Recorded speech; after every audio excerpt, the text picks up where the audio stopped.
Bem, feliz sábado. Feliz sábado. Estou tão feliz que podemos adorar juntos. Um pouco diferente essa semana, pois temos o Dr. Vine conosco. Ele, é claro, está nos dando mensagens durante o período da escola sabatina até a tarde. E então esta manhã você pode ver que é a tradição acima de toda tradição. Então, eu sei que este é um formato um pouco diferente para nós, levantar um pouco mais cedo para aqueles que não estão acostumados a vir para a escola sabatina, mas fico feliz que possamos adorar juntos esta manhã. Vamos inclinar nossas cabeças enquanto nos preparamos esta manhã. Pai Celestial, agradecemos por termos esta oportunidade de adorar juntos, de sermos abençoados pela Tua Palavra. Oramos para que o Senhor esteja com o Dr. Vine, enquanto ele nos apresenta palavras de vida. Pois, Pai, reconhecemos os tempos em que vivemos e reconhecemos as mensagens que colocarão nossos corações no lugar certo para nos preparar para entrar no reino dos céus, para sermos discípulos Teus, para levar outros conosco. Agradecemos por isso e pedimos em nome de Jesus. Amém. Amém. Dr. Vine, o tempo é seu. Obrigado. Bom dia a todos. Bom dia. É um privilégio estar aqui com vocês aqui em Ohio. E eu estava pensando, tive uma noite maravilhosa ontem com o pastor Michael e sua esposa, e ele estava me explicando porque este lugar se chama Thiel's Plain. E as pessoas estão me perguntando, tipo, onde vai ser essa reunião? É em Thiel's Plain. Então é um ato de fé quando você diz, eu vou estar em algum lugar e não faço ideia de onde é.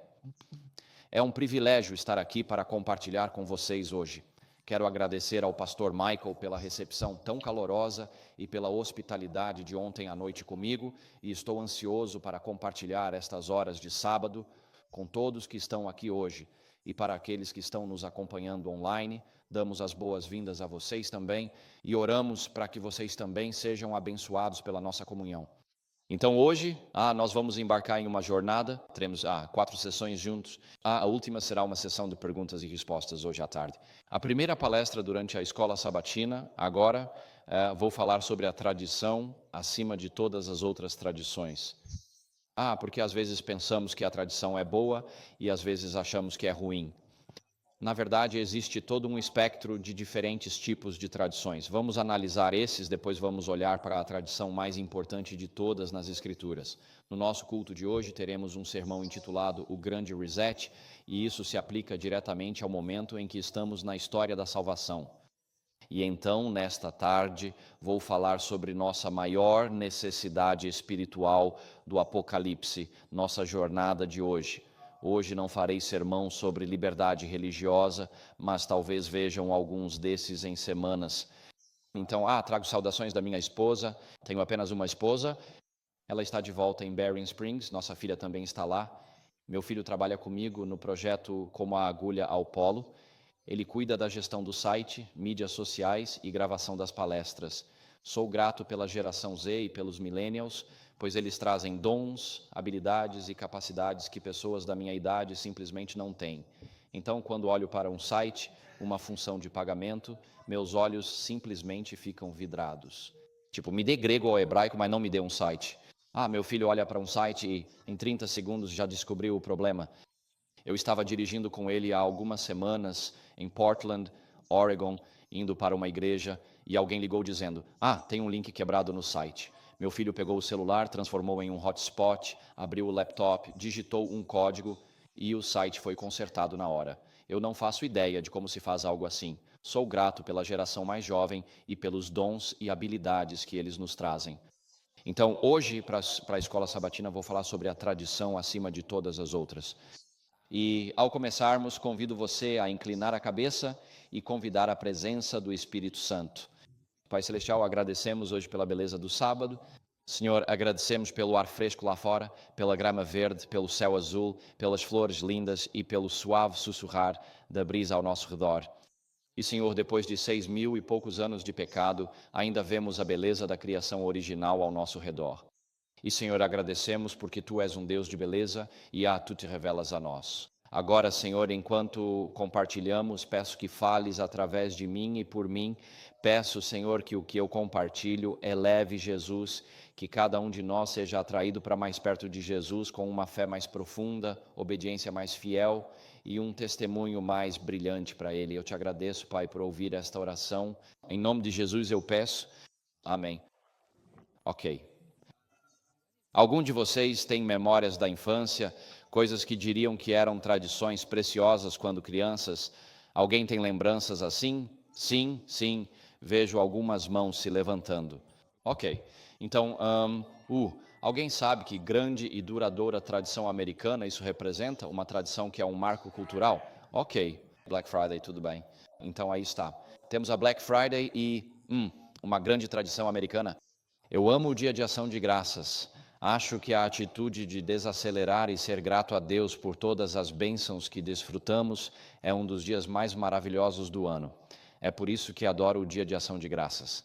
E a Black Friday, para mim, é um dia só para ficar em casa, colocar as tarefas em dia e terminar minha lista de afazeres antes que o domingo chegue. Ok. Que grande tradição americana isso representa? 4 de julho, celebração. Desculpe. 4 de julho, sim. Aí está o 4 de julho. E, como alguém que nasceu na Inglaterra, tenho sentimentos bem mistos em relação ao 4 de julho.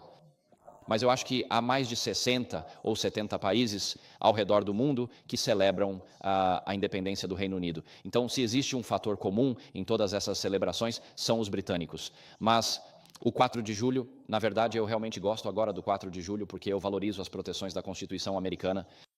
A Declaração de Direitos, a Declaração de Independência e a Constituição são os documentos de governança humana mais incríveis que você pode encontrar. Eu estava conversando com um pastor outro dia, ele mora em outro país, ele é cidadão americano e quer começar um ministério de pregação online. Ele mora em uma parte da Europa onde existem leis muito rígidas contra discurso de ódio. Eu disse para ele: olha, eu sei que você gosta de morar onde está morando, mas o país que atualmente oferece mais proteção para pregadores é os Estados Unidos da América, sem dúvida alguma. Porque os sermões, se eu pregasse os que faço na Irlanda, Grã-Bretanha ou Canadá, eu poderia ser preso por pregar leis contra discurso de ódio. Mas o que pregamos na América é protegido pela primeira emenda. Eu disse: se você vai ser um pregador e usar a internet, precisa estar baseado no ZEWA. Sou grato que a América representa a liberdade de consciência e expressão. Ok? Alguém sabe que grande tradição americana isso representa? Alguma pista? Hoje é 15 de abril, dia do imposto. Tudo bem? Então aí está. 15 de abril é o dia do imposto. E você sabe, muitos homens talvez esqueçam o aniversário de casamento, mas você não pode esquecer o dia do imposto de renda. Esse é o aniversário que você não pode esquecer agora. Na Grã-Bretanha nós temos, aqui na América temos o Memorial Day. E na Grã-Bretanha temos o Remembrance Sunday, como é chamado. E é o domingo mais próximo do dia do armistício, como alguns chamam. Quando a Primeira Guerra Mundial terminou, eles assinaram o armistício e as armas silenciaram na 11ª hora do 11º dia do 11º mês de 1918. Assim, todo ano, o governo, a família real, os representantes das Forças Armadas e a população se reúnem neste memorial para homenagear os quase 20 milhões de pessoas que morreram na Primeira Guerra Mundial. Foi um conflito incrível. Essa é a tradição que temos na Inglaterra. Para honrar isso, na Inglaterra, as pessoas usam papoulas vermelhas nos casacos em novembro. Isso porque as papoulas cobriam os campos de Flandres, no norte da França, onde muitos jovens morreram. Aqui está outra tradição da Inglaterra. Algum de vocês viu isso? Algum de vocês já foi ver isso? Isso acontece no aniversário do soberano, que é em meados de junho todo ano. E isso é conhecido como Trooping the Colour. E estes são alguns dos soldados da Household Division. E o que acontece é que antigamente havia tanta fumaça no campo de batalha que os soldados se perdiam. E eles precisavam reconhecer a bandeira do seu regimento. Todo ano eles desfilam as cores e ainda fazem isso hoje, marchando com a bandeira ao lado dos soldados do regimento para que, em batalha, reconheçam sua bandeira e saibam onde se reunir. Assim, reúnem as tropas e fazem o Trooping the Colour. Hoje é uma grande atração turística, mas é uma tradição antiga. Também crescendo na Inglaterra, todo ano no dia de Natal, às 3 horas, a rainha, ou agora o rei, faz um discurso de 15 minutos para a nação, e basicamente é a única vez em que eles falam à nação. E passa em todos os canais de TV. E esta é a rainha Elizabeth fazendo um de seus discursos. Eu recomendo que você pesquise Queen's Speech Christmas, tipo 2016 ou 2017. A rainha Elizabeth era uma senhora cristã devota. Ela sempre fazia uma homilia sobre um tema cristão, como perdão ou reconciliação. E basicamente ela fazia um sermão para a nação todo ano. Isso se chama o discurso de Natal da rainha, ou do rei ou da rainha. Essa é a tradição que temos na Inglaterra. Bem, passando para o mundo adventista, não, aqui vai uma tradição. Montes de Feno, tudo bem. Montes de Feno. E não sei o quanto você gosta de palheiros. Eu suporto palheiros. Mas de qualquer forma, essa é uma tradição adventista. Isso vale para todo o mundo adventista. Não importa em que parte do mundo você esteja, você vai encontrar palheiros. E então, aqui vai outra tradição adventista. Você sabe a que essa imagem está se referindo? Sim. É a nação, o desfile das nações. Isso mesmo. Certo, Pastor Michael, este é o desfile das nações, realizado ao final da sessão da Conferência Geral a cada 5 anos. Eles fazem um desfile das nações e todos os países se alinham em ordem alfabética, cada um com um representante segurando sua bandeira e o nome do país. E isso simboliza os países onde a mensagem adventista chegou. Então, digamos que há pouco mais de 200 nações no mundo, de acordo com a ONU. E nós estamos oficialmente presentes em talvez 150, 160 desses países. Temos presença não oficial em outros países. Mas se você olhar para os 18 mil grupos linguísticos existentes no mundo hoje, estamos presentes em provavelmente menos de 300 desses 18 mil. Mesmo que possamos ter presença, digamos, na Índia, a Índia tem milhares de grupos linguísticos onde não temos nenhuma presença. E então o evangelho deve ir a toda nação, tribo, língua e povo, para que o desfile das nações celebre os países onde já alcançamos com a mensagem adventista. Mas, em termos de grupos linguísticos, temos um longo caminho a percorrer. Quando crianças, essa a tradição. Acampávamos todo ano na costa sul da Inglaterra. Meu pai era pastor, éramos 4 filhos, nós com nossos primos, meu pai à direita e minha mãe à esquerda. Sempre viajávamos em um Fusca com 4 crianças e todas as barracas enfiadas lá dentro. Era um aperto dentro daqueles carros, certo? Por isso a mamãe nos alimentava com pão integral e manteiga de amendoim para nos manter pequenos e caber no carro para aquelas longas viagens. Essa era uma tradição de família enquanto crescíamos. E uma das tradições familiares mais preciosas de todas era esta aqui. Íamos visitar as pessoas com meu pai, ele era pastor. Íamos visitá-los com ele, ele fazia estudos bíblicos, ficávamos sentados no carro enquanto ele fazia aconselhamento familiar. E quando a noite terminava, entrávamos no carro e no caminho para casa o papai dizia: meninos, agora a mamãe preparou uma salada verde deliciosa esperando por vocês em casa. Vocês querem isso? Ou preferem ir pegar um peixe com batatas fritas? E, sendo meninos, nós optávamos pela opção santificada, que era o bacalhau empanado com batatas fritas. Eles chamam de batatas fritas. E nós as mergulhávamos em sal e vinagre e meu pai sempre parecia ter uma lata de leite condensado adoçado da Nestlé no carro e ele fazia 2 furos nela com uma chave de fenda. Nós passávamos a lata, meu pai, depois meu irmão gêmeo e eu, e cada um dava um gole por vez.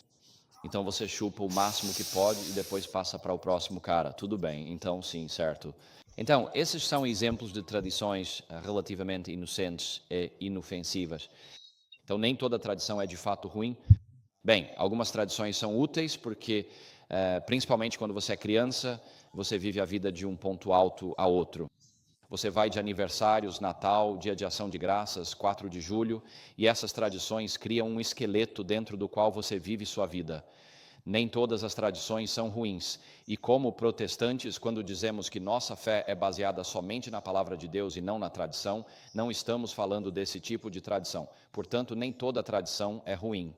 Todo domingo íamos velejar com meu pai. Começávamos em barquinhos pequenos com velas vermelhas chamados mirrors. Eles têm 11 pés, barcos bem pequenos. Depois passamos para os Enterprises com velas azuis, que tinham cerca de 13 pés. E então fomos para os Wayfarers e já atravessaram o Atlântico com esses barcos que têm 16 pés. São iates oceânicos, iates muito bons. Então nós íamos velejar com meu pai quando éramos crianças, com bastante frequência. E tivemos tantas aventuras fazendo isso que minha mãe passava os domingos rezando para que seus meninos voltassem vivos para casa, porque vivíamos todo tipo de aventura no Canal da Mancha ou no Mar do Norte. Certo, então já vimos algumas tradições inocentes, mas agora vamos dar uma guinada mais espiritual. Vamos analisar os debates judaicos sobre as tradições dos homens, vamos ver algumas das tradições fúteis dos homens e o que é uma tradição positiva. Por fim, veremos qual é a melhor de todas as tradições que encontramos nas Escrituras. Então, esse é o nosso percurso de hoje, certo? Vocês sabem, George Orwell escreveu em A Revolução dos Bichos. Quando os porcos assumem a fazenda, expulsam os humanos e criam slogans marxistas. Então, um dos slogans no início da Revolução é: todos os animais são iguais. Quando os porcos querem a preeminência, o slogan muda: todos os animais são iguais, mas alguns são mais iguais que outros. Isso foi quando os porcos quiseram controlar a fazenda como o fazendeiro. Você pode dizer que todas as tradições são iguais, mas há uma que é mais igual do que as outras. E nós vamos chegar a essa melhor de todas as tradições mais adiante no nosso tempo de escola sabatina aqui, certo? Então vamos olhar para os debates judaicos sobre as tradições dos homens. E eu quero começar apenas usando este quadro aqui. E você tem as 3 religiões que as pessoas acreditam que vieram de Abraão ou da família dele. Você tem o judaísmo, você tem o cristianismo e você tem o islã. E para o cristianismo eu estou usando o grupo majoritário ali, que é a fé católica. Então você tem 3 religiões: judaísmo, catolicismo e islã. Que são o catolicismo e o islã são os 2 maiores grupos religiosos independentes do nosso mundo hoje. E então, do lado esquerdo, as linhas, eu dei a vocês 3 linhas ali. E o que você percebe é que cada uma dessas religiões tem uma abordagem muito, muito semelhante em relação ao texto que utilizam. E então, no judaísmo, eles reverenciam o Antigo Testamento, e eles não chamam de Antigo Testamento, eles chamam de Tanakh. O Tanakh é Ta de Torá, Na é de Neviim, que significa os profetas, e Ketuvim significa os escritos. Então eles chamam o Antigo Testamento, nós chamamos de Tanakh ou Tanakh, então esse é o texto sagrado do judaísmo hoje. E então, abaixo disso você vê que existe uma tradição oral dentro do judaísmo, e isso nós chamamos de Torá oral. Essas são as tradições dos judeus e na época, quando Jesus nasceu, havia 2 conjuntos de tradições dos judeus. Para os judeus da diáspora havia a Guemará babilônica, que é como é conhecida hoje, e para os judeus da Palestina havia o que agora chamamos de Mishnah. Por volta do ano 200 d.C., os judeus começaram a compilar esses textos, e o resumo da fé judaica está lá. Ao adicionar o Tanakh, o Antigo Testamento, a Guemará babilônica e a Mishnah, as tradições orais dos judeus, você obtém o produto final conhecido como o Talmud. Se for a uma biblioteca hoje e disser: gostaria de pegar uma cópia do Talmud emprestada, precisará de uma perua, pois o Talmud tem vários volumes. Não é apenas um único livro, e se você olhar para o catolicismo, ele tem a mesma estrutura. O catolicismo tem seus textos sagrados, que são o Antigo Testamento e o Novo Testamento, e eu coloquei ali na tela o apócrifo, porque oficialmente, no catolicismo, o apócrifo não é uma fonte de doutrina, mas na verdade é. Em 4 Macabeus, você tem o conceito de orar aos santos mortos, e é daí que eles tiram essa ideia, do 4º livro de Macabeus no apócrifo. Então você tem as tradições orais, ou tradições orais da Igreja Católica. Então temos várias fontes dessas. Você tem as bulas papais, as encíclicas papais e os decretos dos concílios da Igreja, como o Concílio de Trento, que iniciou a Contra-Reforma.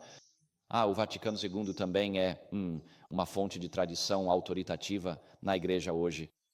E quando você adiciona à Bíblia as tradições da Igreja, aos concílios e as bulas e encíclicas papais, quando une tudo isso, obtém algo conhecido como direito canônico, que é a lei da Igreja.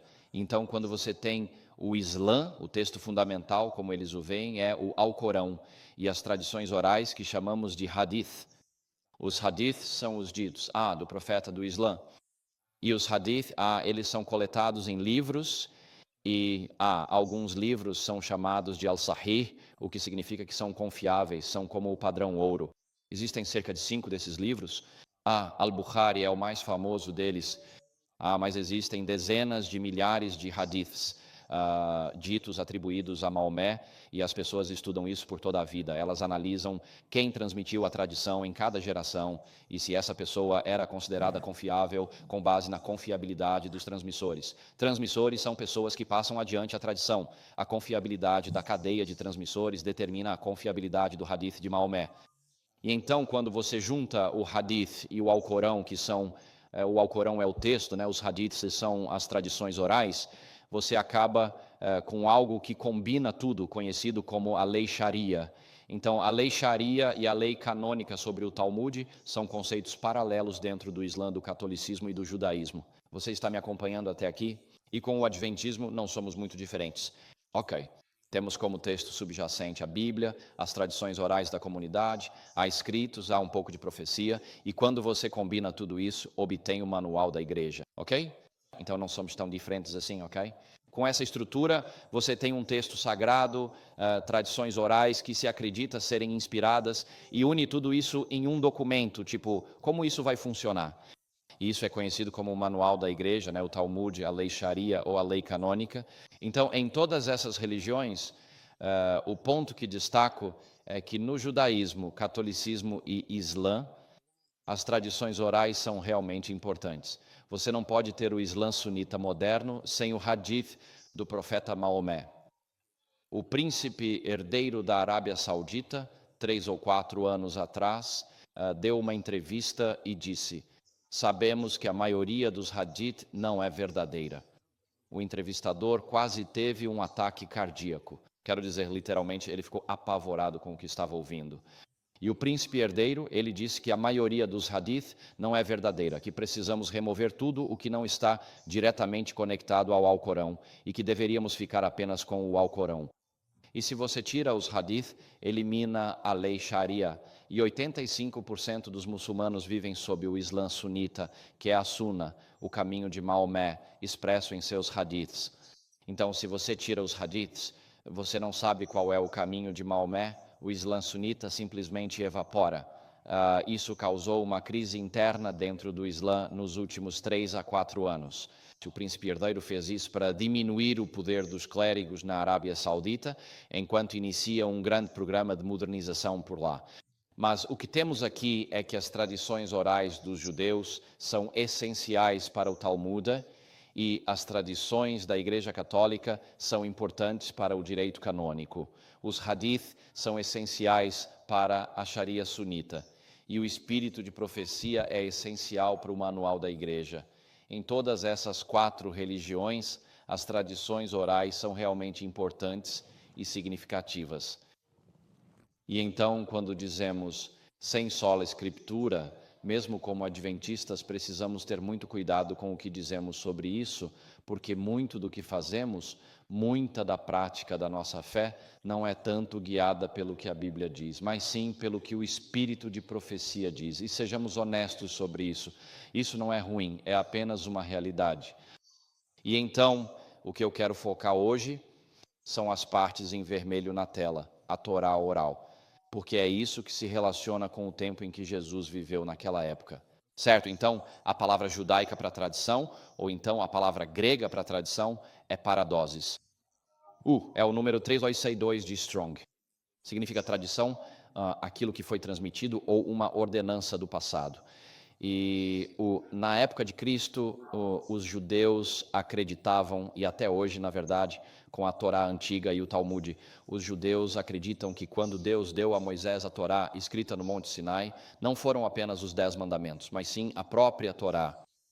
Eles acreditam que, ao dar isso a Moisés, Deus também deu a ele a interpretação autoritativa de como aplicar o Antigo Testamento ou o Pentateuco, né, os livros de Moisés.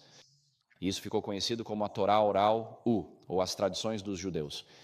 E os judeus acreditam que haveria um lado conservador, a vertente conservadora da interpretação e uma corrente liberal de interpretação, como temos hoje em nossa igreja. Você tem Moisés, que tinha a interpretação autoritativa, e essa interpretação é transmitida pelos séculos e, eventualmente, se manifesta na época de Cristo. E então, na época de Cristo, no primeiro século antes de Cristo, havia a corrente conservadora, defendida por um rabino famoso, Shammai, e uma corrente muito liberal, defendida por Hillel.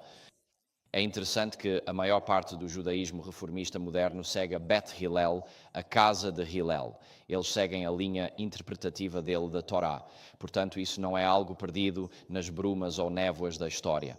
As congregações judaicas reformistas de hoje seguem a casa de Hillel em vez da casa de Shammai. Muito do que encontramos nos evangelhos, os debates entre Jesus e as autoridades religiosas dos judeus, tem a ver com esses debates rabínicos que aconteciam na época, e eles pedem para Jesus comentar o que ele pensa a respeito desses debates.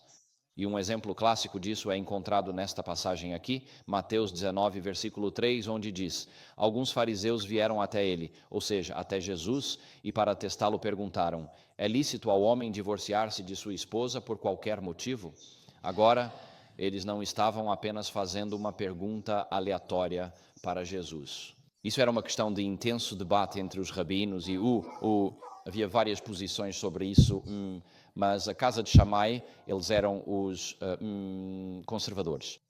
Eles ensinavam que o divórcio só era permitido no caso de o cônjuge cometer adultério. Esse era o lado conservador da questão. Os liberais, a casa de Hillel, diziam que um homem podia se divorciar de sua esposa basicamente por qualquer motivo, e ele apenas escrevia para ela um certificado de divórcio e ela ia embora sem poder questionar isso. Você sabe, se ela queimar a torrada proverbial, ela está frita? Quer dizer, falando proverbialmente, você entende?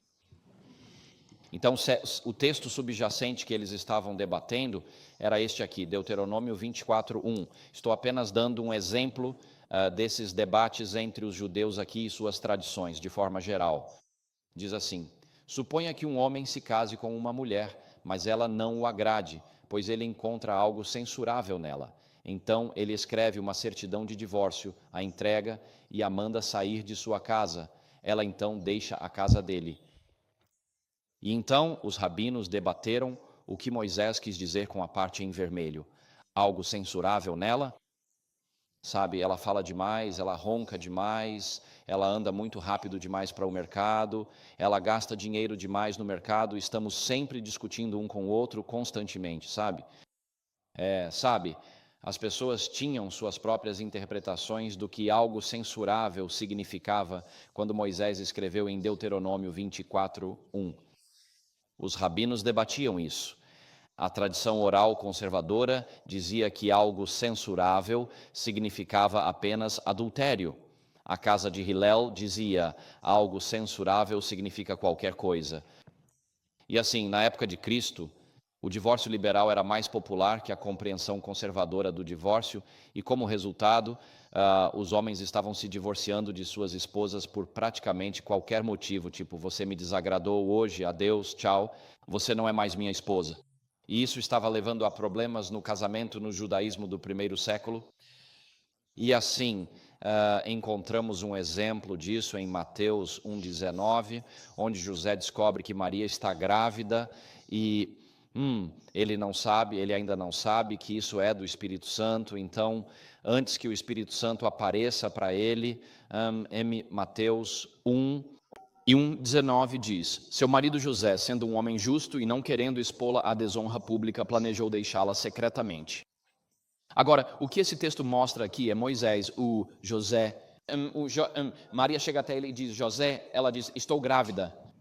E ele diz: como isso pode ser? Ainda não somos casados, estamos apenas noivos, o que é meio que um estágio intermediário para o casamento. E ele sabe que eles ainda não se casaram, todo mundo sabe que eles ainda não são casados. Ficará claro para todos que Maria cometeu adultério ou teve relações, e José tem uma escolha a fazer. Ele pode cancelar o casamento de uma perspectiva conservadora, o que seria ele dizendo à comunidade: eu não tive nada a ver com essa criança, Maria tem dormido com outros, ela é imoral, então estou desistindo desse casamento antes que aconteça. E ela vai ter que criar essa criança como uma criança ilegítima, nascida fora do casamento, e será vista como uma mulher vergonhosa pelo resto da vida. Esse seria o efeito do entendimento conservador sobre o divórcio. Por outro lado, José sendo um homem justo, ele olha para Maria e pensa, talvez ele ainda a ame, quem sabe. Mas vamos presumir que sim, ele não quer que ela seja exposta à desonra pública, todos saberão que ela está grávida. Vão ver a barriga crescendo e todos vão fofocar nos mercados e ao redor do poço. Mas José vai ter uma compreensão mais liberal do divórcio e vai dizer: eu só vou te deixar de lado discretamente, não vou fazer um grande alarde sobre isso. As pessoas vão falar o que quiserem, mas não vou expor seu nome na cidade, nos pilares da cidade e dizer: essa moça cometeu adultério ou fornicação. Eu só vou te afastar discretamente e oficialmente ninguém vai saber por que nos separamos. E ele está fazendo isso porque quer ser misericordioso com Maria. Então, José está seguindo a casa de Hilel aqui, em vez da casa de Shammai. Portanto, quando pensamos que conservador é bom e liberal é ruim, isso nem sempre é verdade. Você vê no Novo Testamento que, em algumas histórias, Jesus adota um lado mais conservador das coisas, e às vezes não. E assim, Jesus tem sua própria maneira de pensar sobre esses problemas. Mas a questão é que estamos lidando aqui com as tradições dos judeus. E a casa de Hilel e a casa de Shammai, os conservadores e os liberais, eles meio que discutiam sobre a interpretação da Torá, a lei de Moisés. Então, por exemplo, sobre a questão de ser permitido ou não contar uma mentira, se você poderia dizer que uma noiva era feia ou não, Hilel argumentava que toda noiva é bonita, nem que seja apenas no dia do casamento. Mas Shammai argumentava que você não pode dizer a uma noiva feia que ela é bonita. Isso seria uma mentira. E assim, eles tinham essas discussões de um lado para o outro. E neste caso aqui, em Mateus 19, Jesus defendeu a visão conservadora do casamento, mesmo que a visão liberal do casamento fosse a mais comum em seu tempo. E Mateus capítulo 5, o Sermão da Montanha é uma exposição da Torá, da lei, a lei de Moisés. E então, o que é interessante sobre, a lei de o Sermão da Montanha, é que se você lê o Talmud hoje, há vários volumes no Talmud. Há tratados sobre pureza, sobre como guardar o sábado, sobre casamento e assim por diante. Você vai a qualquer um desses tratados e há uma pergunta, por exemplo, é permitido acender uma vela durante as horas do sábado? E então você encontra uma discussão extensa. O Rabino Ben Yosef diz, não, porque isso é trabalho. Ele é um conservador muito rígido. O Rabino Ben Yehuda diz, sim, porque todos precisamos de luz para viver. O Rabino Ben Yosef diz, sim, mas somente se você caminhar 1 metro para chegar à vela. Outro rabino diz, sim, você pode acender uma vela, mas somente se estiver acendendo a partir de outra vela já acesa. Não é permitido riscar um isqueiro. E outro rabino diz, sim, você pode acender uma vela se for necessário para curar alguém ou fazer o bem a essa pessoa, mas não se for apenas para seu próprio prazer e diversão. Se você olhar pelo Talmud, o que aconteceria na época de Cristo é que, se alguém perguntasse a um rabino, é permitido acender as luzes de manhã, você receberia uma série de respostas. O rabino tal diz isso, o rabino tal diz aquilo, o rabino tal diz isso, o rabino tal diz aquilo. Uma vez que o rabino demonstra conhecer todas as principais posições, ele tenta chegar à sua própria conclusão. E assim, quando Jesus fala no Sermão da Montanha, Jesus não faz isso. Ele diz, vocês ouviram o que foi dito, não cometerás adultério, certo? Ele está se referindo ao 7º mandamento aqui. Mas então Jesus diz, mas eu vos digo. E o ponto aqui é que Jesus em nenhum momento cita os rabinos do passado. Ele não entra nas disputas sobre a Torá oral. Ele não diz, bem, é isso que as tradições dos judeus dizem e, portanto, é isso que eu digo. Jesus fala como o doador da lei e ele diz, bem, vocês ouviram o que foi dito, não cometerás adultério, mas agora eu estou dizendo a vocês, como o doador da lei, o que eu quis dizer com isso. E assim, Jesus não se aprofunda nas tradições dos judeus. E esses eram alguns dos debates que estavam acontecendo na época de Cristo. Então, vamos olhar para algumas das tradições fúteis dos homens que encontramos no Novo Testamento. E um bom exemplo é encontrado em Marcos 7:8. Jesus condenou explicitamente os judeus de seu tempo, porque eles estavam deixando de lado os mandamentos de Deus em favor das tradições dos homens. Essas são as antigas tradições dos judeus. E neste caso aqui, o que estava acontecendo era que o 5º mandamento diz, honra teu pai e tua mãe. Sim? E naquela época quase não havia previdência social, e era a responsabilidade dos filhos sustentar seus pais na velhice. E o que estava acontecendo era que, segundo as tradições dos judeus, se você dedicava algo ao serviço do templo, isso era conhecido como korban. E então você não deveria, você só poderia usar aquilo para suas necessidades pessoais, mas não poderia usar para as necessidades de mais ninguém. Então, se você não quisesse cuidar dos seus pais na velhice, você diria, tudo o que eu tenho é korban.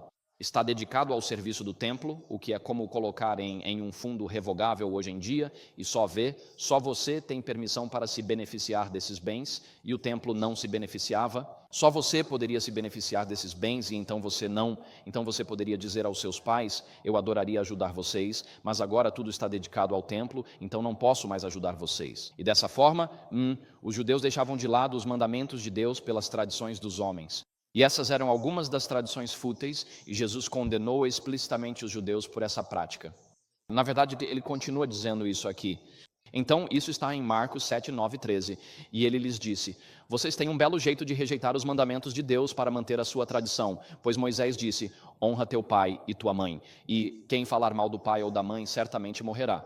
Mas vocês dizem que se alguém disser ao pai ou à mãe: tudo o que eu poderia te dar como apoio é corbã, isto é, uma oferta a Deus, então não permitem mais que se faça qualquer coisa pelo pai ou pela mãe, invalidando assim a palavra de Deus por meio da tradição que vocês transmitiram.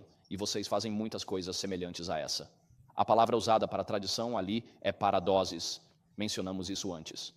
É uma palavra que aparece regularmente ao longo do Novo Testamento, referindo-se àquilo que está sendo transmitido. Então Jesus diz que quando existem os mandamentos de Deus e as tradições dos homens, as tradições dos judeus, ele afirma que quando há um conflito entre os dois, vocês elevam as tradições dos homens acima dos mandamentos de Deus e fazem isso em muitas áreas. Vocês fazem isso em muitas áreas da vida. E Jesus condena os judeus porque eles colocam as tradições dos judeus acima dos mandamentos de Deus. Então essas são tradições que não são boas aos olhos de Cristo.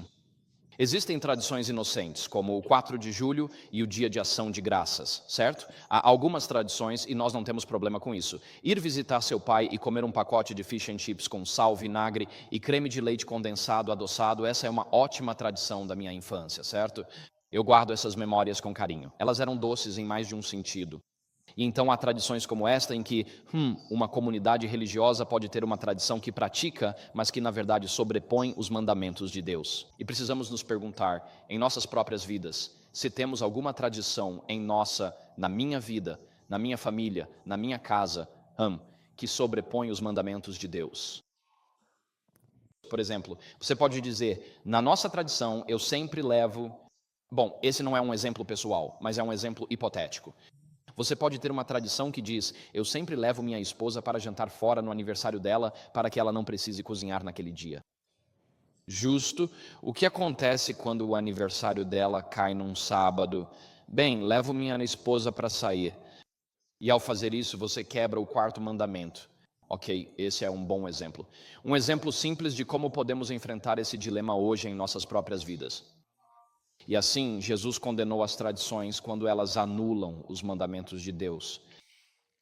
Agora, na época em que Jesus estava dizendo isso, havia um jovem chamado Saulo, e Saulo era da tribo de Benjamim. E ele se orgulhava profundamente de sua herança judaica. Ele se orgulhava do fato de ser da tribo de Benjamim, uma tribo de grande importância. Ele recebeu o nome do rei Saul, o mais proeminente de todos os benjamitas na história de Israel.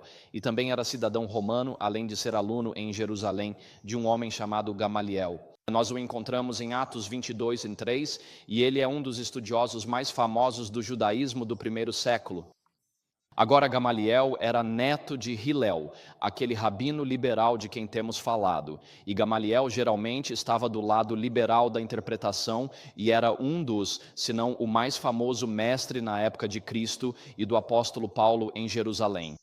E Paulo era um de seus alunos. Mas como tantas vezes acontece, embora Gamaliel estivesse do lado liberal, seu aluno, Paulo, quando jovem, não estava do lado liberal no que dizia respeito à interpretação das tradições judaicas. Ele não estava apenas do lado conservador, ele estava do lado zeloso pelas tradições. Ele estava disposto a matar por essas tradições. Ele não era apenas do tipo, viva e deixe viver. Ele não era da linha de Hillel ou Gamaliel, mesmo tendo estudado com Gamaliel. Na verdade, ele era um ultraconservador e estava disposto a matar por aquelas tradições dos judeus. Então, mesmo que Paulo tenha avançado além de muitos outros no judaísmo de sua época, é isso que ele diz aqui. Ele diz, esta é a descrição autobiográfica que ele faz em Gálatas 1 e na primeira metade de Gálatas 2. Paulo diz o seguinte: sem dúvida vocês ouviram falar da minha antiga maneira de viver no judaísmo. Eu perseguia violentamente a igreja de Deus e tentava destruí-la. Progredi no judaísmo além de muitos jovens do meu povo, da minha própria idade. Por quê? Porque eu era muito mais zeloso pelas tradições dos meus antepassados. E essa palavra tradição é paradoses. É isso que Jesus condenou em Marcos 7. Vocês elevam tradições humanas acima dos mandamentos de Deus. E quando ele usa a palavra zeloso, sabe, havia um partido político na Palestina naquela época, eles eram conhecidos como zelotes, e os zelotes eram tão contrários ao domínio romano que carregavam adagas entalhadas. Aproximavam-se de colaboradores, cobradores de impostos como Mateus Levi, e enfiavam a adaga entre as costelas, matando-os nas ruas. Havia muito disso acontecendo naquela época. Então, quando Paulo diz que era zeloso pelas tradições dos meus antepassados, isso significa que ele estava disposto a matar por essas tradições. Assim, quando Jesus está lá fora pregando que as tradições dos judeus estão sendo colocadas acima dos mandamentos de Deus, e Jesus condena os judeus por isso, há um jovem estudante em Jerusalém naquela época chamado Paulo, que está disposto a matar por essas tradições. Então, Jesus e Paulo estão em extremos opostos do espectro nessa questão. Jesus condena as tradições dos judeus, porque elas se sobrepõem aos mandamentos de Deus. Paulo está disposto a matar por essas tradições dos judeus, se você discordar dele. Portanto, Saulo e Jesus estavam em extremos opostos do espectro quando se trata da questão das tradições dos antepassados, ou como chamamos hoje, as tradições dos judeus. Mas uma vez que Jesus interrompeu Paulo na estrada para Damasco e Saulo, ou seja, Paulo, se torna um apóstolo, ele então pôde criticar as ideias religiosas com as quais havia crescido e se desenvolvido. E ele pôde criticar à luz do Evangelho e das revelações que recebeu de Jesus. Ele pôde criticar toda a sua educação aos pés de Gamaliel em Jerusalém. E é assim que Paulo olha para trás em relação a isso. Ele diz: cuidem para que ninguém os escravize por meio de filosofias e vãs sutilezas, segundo a tradição humana.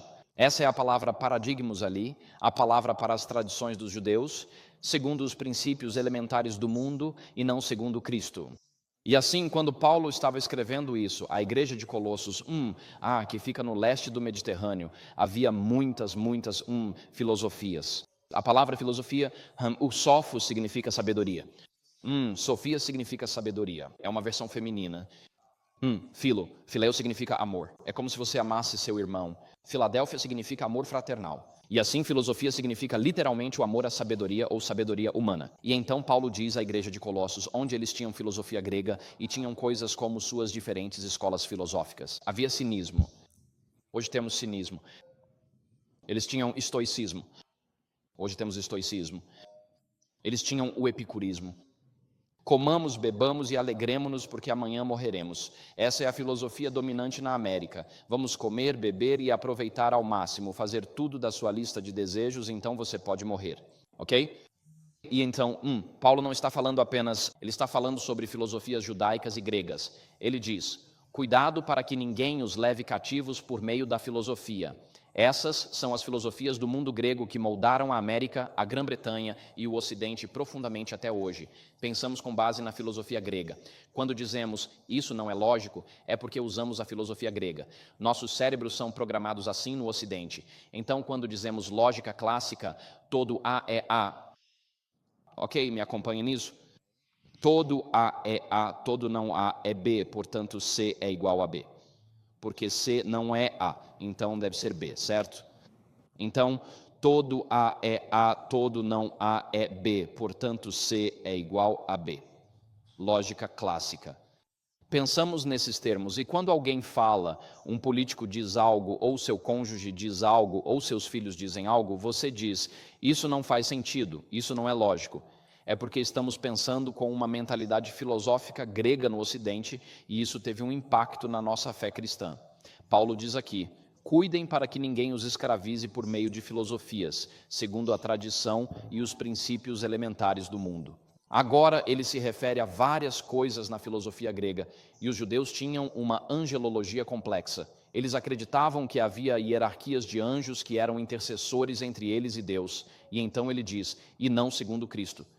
E assim Paulo olha para a sua vida passada e percebe que foi feito prisioneiro por meio de vãs sutilezas pelas tradições dos judeus, assim como muitas pessoas de Colossos estão sendo feitas prisioneiras pela filosofia vazia de seu tempo, e como pessoas até hoje na América, nossos filhos são feitos prisioneiros pela filosofia do desespero que permeia a sociedade ocidental. Temos uma filosofia de desespero em nosso país neste momento. Nada importa de verdade no fim das contas. Você veio do lodo e você volta para o lodo. Não há moralidade revelada. Faça o que quiser para obter prazer passageiro neste mundo moribundo, pois um dia tudo isso vai implodir de qualquer jeito. Assim, nossos jovens hoje habitam uma filosofia de desespero predominante no Ocidente desde os anos 1960. Se não acredita em mim, dê uma olhada nas músicas e letras populares que estão sendo cantadas por aí. Há uma música muito famosa do Queen, a banda de rock britânica. Quando o vocalista descobriu que tinha AIDS no início dos anos 80, ele escreveu a música The Show Must Go On, um hino do rock muito famoso. É cantada por dezenas de milhares de pessoas em shows de rock. E você olha para a letra dessa música, por exemplo, alguém sabe pelo que estamos vivendo? Alguém quer continuar vivendo? E palavras assim, você sabe, nisso é só desespero, porque a filosofia moderna não te leva a Deus, ela só te leva ao vazio. Então, Paulo olha para trás, para a sua vida, seguindo as tradições dos judeus, e ele se refere a isso como engano vazio. E Pedro também criticou as tradições dos judeus em 1 Pedro 1,18. A mesma palavra aparece lá, paradigmas. Ele diz, sabendo que não foi com coisas corruptíveis como prata ou ouro que fostes resgatados da vossa vã maneira de viver, que por tradição recebestes dos vossos pais. E então Pedro está se referindo aqui ao fato de que as tradições dos pais eram basicamente uma conversa vã. Eles não iriam pegá-los, eles não iriam levá-los em direção à salvação. Houve uma conversa, houve muito diálogo, houve debate sobre as tradições dos judeus, mas no final das contas isso não levaria a lugar nenhum. E outra versão traduz esse versículo dessa maneira, diz, vocês sabem que foram resgatados dos caminhos fúteis herdados dos seus antepassados. É a mesma palavra, pater paradutu, que significa tendo sido transmitido pelos seus pais. É isso que a palavra significa literalmente. Então, Pedro e Paulo, ambos olham para as tradições dos judeus e dizem, essas são basicamente vãs, enganos vazios, elas não ajudam você com a salvação. Jesus condenou as tradições dos judeus porque eles colocaram as tradições dos homens acima dos mandamentos de Deus. E Jesus não tem paciência para nenhuma tradição que sobreponha os mandamentos de Deus. E assim, Pedro e Paulo, mais tarde em suas vidas, tendo sido criados na sinagoga com as tradições dos judeus, ambos chegam ao ponto em que dizem, isso era vaidade vazia, era uma conversa vã, isso não levava a lugar nenhum. E assim, aquilo que mantinha a sociedade judaica unida, que eram as discussões sobre as tradições orais, basicamente eles estão dizendo, isso não significa nada. Portanto, essas são as tradições fúteis dos homens. Então chegamos às tradições positivas que encontramos nas Escrituras. E vejo que o tempo está passando aqui e eu preciso continuar com isso. Então temos algumas tradições positivas nas Escrituras e a primeira delas encontramos nesta passagem aqui. Portanto, nem toda tradição é ruim. Até agora vimos que algumas tradições, como o 4 de julho e o Dia de Ação de Graças, são neutras. Depois temos algumas tradições que são fúteis, que te afastam de Deus, mas também há algumas tradições que são positivas. E esta é uma dessas tradições positivas. Diz assim, agora nós vos ordenamos, amados, em nome de nosso Senhor Jesus Cristo, que vos afasteis dos irmãos que vivem ociosamente e não segundo a paradoses ou a tradição que receberam de nós. E então, nesta passagem aqui, Paulo está falando favoravelmente sobre uma tradição que a igreja de Tessalônica recebeu dos apóstolos em sua pregação. E qual é essa tradição positiva? Bem, talvez não seja o que você pensa que é. Isto é o que essa tradição positiva é. Diz assim, pois mesmo quando estávamos com vocês... E essa palavra pois também significa por quê. Então, esta é uma frase explicativa. Qual era essa tradição positiva? Diz, mesmo quando estávamos com vocês, demos esta ordem. Quem não quiser trabalhar, também não deve comer. Essa era a tradição positiva que lhes havia sido transmitida. Era um ensinamento dos apóstolos. Se você não trabalha, não come. E isso foi, o restante do texto basicamente traz mais explicações sobre isso. Mas esta era uma tradição positiva. E então, algumas tradições são inocentes. Algumas tradições afastam você de Deus. Algumas tradições sobrepõem-se aos mandamentos de Deus e são condenadas por Jesus. E algumas tradições são positivas, como vemos no Novo Testamento. Esta é uma dessas tradições. Portanto, não podemos sair daqui hoje pensando que toda tradição é ruim. Não. Algumas tradições são boas. Quando algo é transmitido pelos apóstolos, pela autoridade apostólica, que é uma explicação de como devemos praticar os mandamentos de Jesus e suas ordens, então devemos seguir isso. Essas são tradições positivas, mas sempre precisa haver um assim diz o Senhor por trás do que fazemos. Não podemos simplesmente dizer, eu faço isso porque meus pais faziam, e eles faziam porque os pais deles faziam. Precisa haver um assim diz o Senhor por trás de como praticamos nossa fé. E assim, esta é outra tradição positiva que encontramos no Novo Testamento. Então, este é o Paulo falando à igreja de Tessalônica mais uma vez. E ele diz, para esse fim ele os chamou por meio da nossa proclamação das boas novas, o Evangelho, para que vocês possam alcançar a glória de nosso Senhor Jesus Cristo. Portanto, irmãos e irmãs, permaneçam firmes e guardem as tradições que lhes foram ensinadas por nós, seja por palavra ou por carta. E nesta passagem aqui, Paulo faz um paralelo entre o Evangelho e a tradição ou as tradições.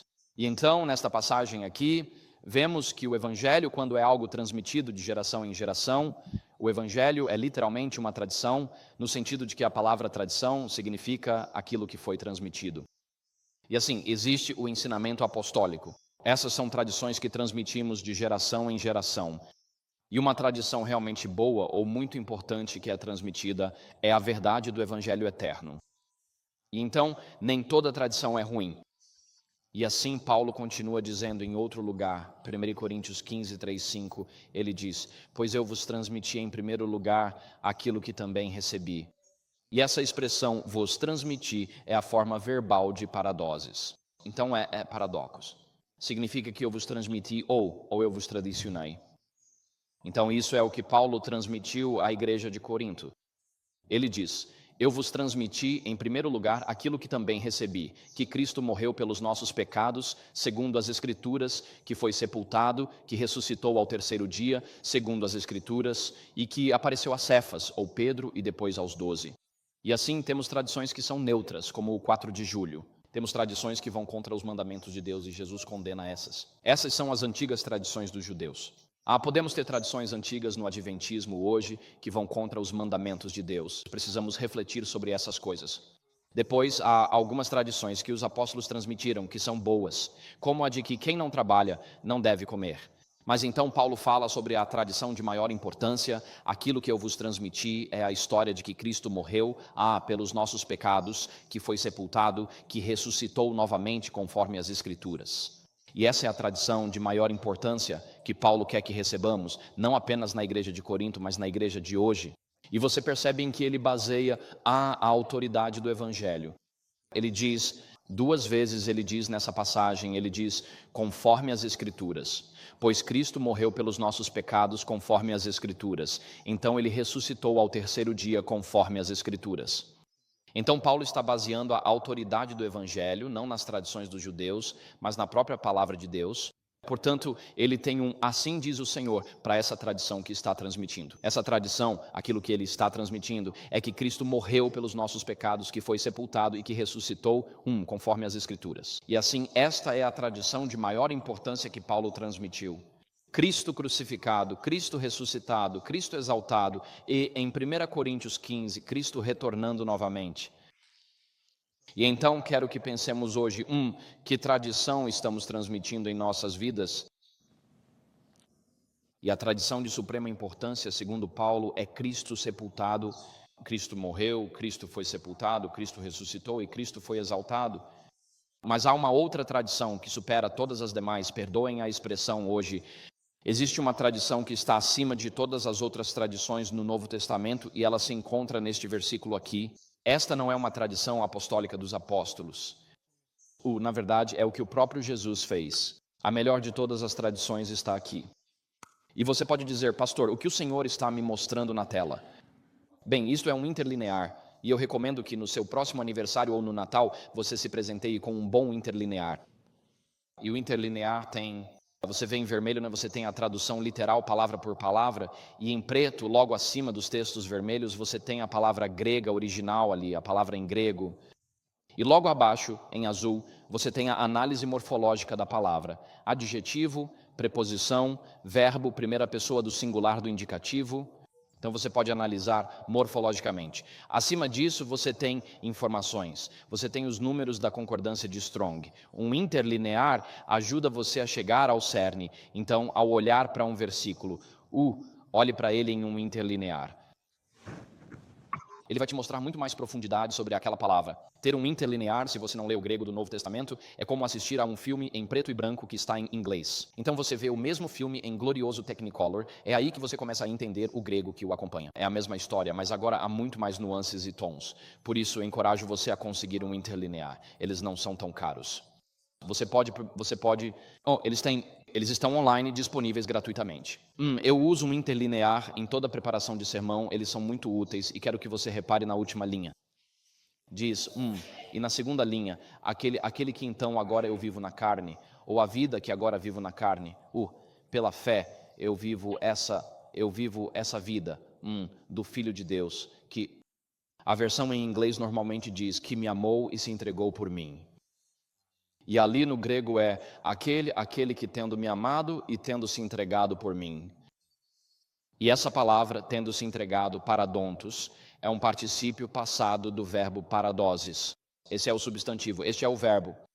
E assim, esta é a tradição acima de todas as outras tradições. É a mesma palavra, paradoses, aquilo que foi entregue, e o que este versículo nos diz é o seguinte: é que Jesus me ama, e porque Jesus me ama, ele se entregou por mim. Ele se entregou por mim e por você. Essa é a coisa mais importante que já foi entregue. Jesus foi entregue pelos soldados a Caifás e Anás, os sumos sacerdotes, conforme narrado no capítulo 18 do Evangelho de João. Jesus foi entregue é o mesmo verbo do chefe, do sumo sacerdote a Pilatos. E Pilatos sabia que fora por inveja que o haviam entregado. E então Pilatos entregou Jesus a Herodes, e Herodes o enviou de volta a Jesus, e Herodes para Pilatos. Herodes entregou Jesus de volta a Pilatos, e Pilatos entregou Jesus para ser açoitado, e então, quando ele volta e zomba de Jesus, dizendo, ex homo, eis o homem, Pilatos entrega Jesus para ser crucificado. E em todo o percurso de João 18 e 19, você tem a impressão de que essas coisas simplesmente estão acontecendo com Jesus. Mas esta passagem aqui me diz que Jesus não foi uma vítima inocente nisso, não foi apenas uma vítima inocente. Ele se entregou. Foi uma escolha ativa da parte dele, porque ele me amou, por isso ele se entregou por mim. Ele não foi simplesmente envolvido em acontecimentos fora do seu controle. Ele escolheu ser entregue para que eu não fosse entregue. Ele escolheu ser entregue para que pudesse morrer a morte que eu mereço, para que eu pudesse ter a vida eterna dele. Esta é a tradição mais importante de todas que encontramos nas Escrituras. Há uma outra passagem onde essa frase aparece. E eu descobri isso outro dia. E ao olhar para isso pensei, cara, eu reconheço essa passagem. E Efésios capítulo 5, versículo 25 diz, maridos, amem suas esposas, assim como Cristo amou a igreja e se entregou por ela. E assim, Cristo ama a igreja, e por isso entregou-se por ela. E Cristo me ama, diz Gálatas 2:20, e por isso ele se entregou por mim. E essa é a transmissão de tradição mais importante que encontramos em toda a Escritura. Então, quero perguntar hoje, para concluir, o que estamos transmitindo em nossas vidas? Estamos transmitindo boas tradições para nossos filhos, como o Dia de Ação de Graças e o 4 de julho? Essas são boas tradições. Não parecem prejudicar ninguém, proporcionam uma boa estrutura para esse ciclo anual de feriados e assim por diante. Essas tradições não fazem mal a ninguém. Existem tradições como as dos judeus que podemos transmitir e que, na verdade, podem afastar as pessoas de Deus. Hoje é nosso aniversário de casamento, querida, vamos sair para jantar. Bem, na verdade é o sábado, então o que você vai fazer? Como um exemplo simples, mas poderíamos listar mais alguns se pensássemos. Vamos permitir que as tradições dos homens se sobreponham aos mandamentos de Deus? E a resposta realmente é não. Depois há algumas tradições que são positivas no Novo Testamento. Essas são os ensinamentos apostólicos e esses são os ensinamentos que os apóstolos transmitiram. Então você tem o ensinamento de que Jesus morreu, foi sepultado, ressuscitou e voltará novamente. Esse é um dos ensinamentos ou tradições mais importantes que foram transmitidos em 1 Coríntios 15. Mas a tradição acima de todas as outras é esta, que Jesus verdadeiramente me ama e entregou-se pessoalmente por mim. Amém. Assim seja. E essa é a tradição verdadeiramente importante que todos nós, sem exceção, deveríamos transmitir. Então, quero encorajá-lo hoje, com toda a sinceridade, a transmitir essa tradição acima de todas as outras, com grande dedicação. Se as pessoas forem te conhecer por uma coisa, que seja por saberem que Jesus te ama e entregou-se por você.